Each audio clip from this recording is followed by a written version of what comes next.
One night, Henry and Gordon were alone with James. Although Sir Topham Hatt was beginning to think well of him, whenever a chance came, the other engines would talk of nothing but bootlaces. "Remember when they had to use a bootlace to get you out of trouble, James?" they would tease. James tried to get back by talking about Henry, who got shot up in a tunnel, and Gordon, who got stuck on a hill. But they wouldn't listen. "You talk too much, little James," said Gordon. "A fine, strong engine like me has something to talk about. I'm the only engine who can pull the express. When I'm not there, they need two engines. Think of that. I've pulled expresses for years and have never once lost my way. I seem to know the right line by instinct." Every wise engine knows, of course, that the signalman sets the switches to make the engines run on the right tracks. But Gordon was so proud he had forgotten. "Wake up, James," said Gordon next morning. "It's nearly time for the express." "What are you doing? Odd jobs?" "Oh, well, we all have to begin somewhere, don't we? Run along now and get my coaches. Don't be late." James went to get Gordon's coaches. They were all shining with lovely new paint.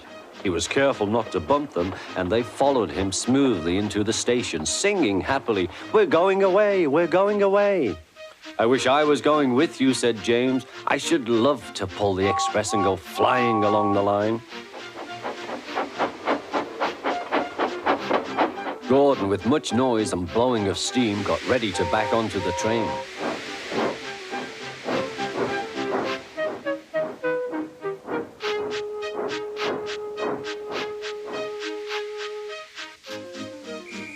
Sir Topham Hatt was on the train with other important people, and as soon as they heard the conductor's whistle, Gordon started. Look at me now, he puffed, and the coaches glided after him.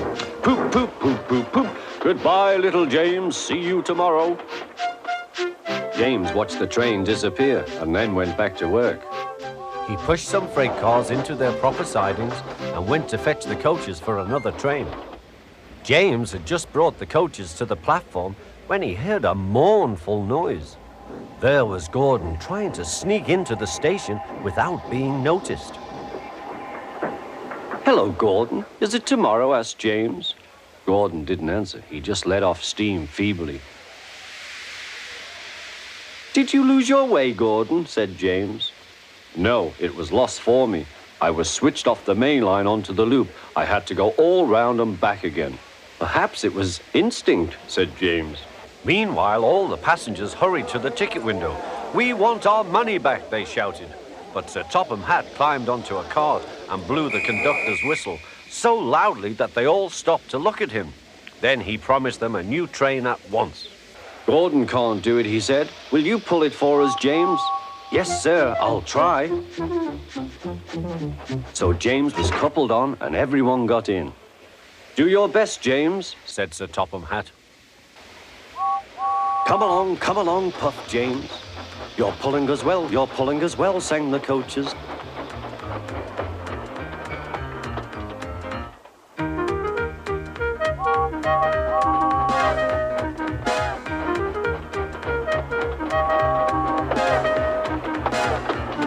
Bridges and stations flashed by, the passengers cheered, and they soon reached the station. Everyone said thank you to James, and Sir Topham Hatt was very impressed. "Well done," he said. "Would you like to pull the express sometimes?" "Yes, please," answered James. Next day, when James came by, Gordon was pushing freight cars. "I like some quiet work for a change," he said.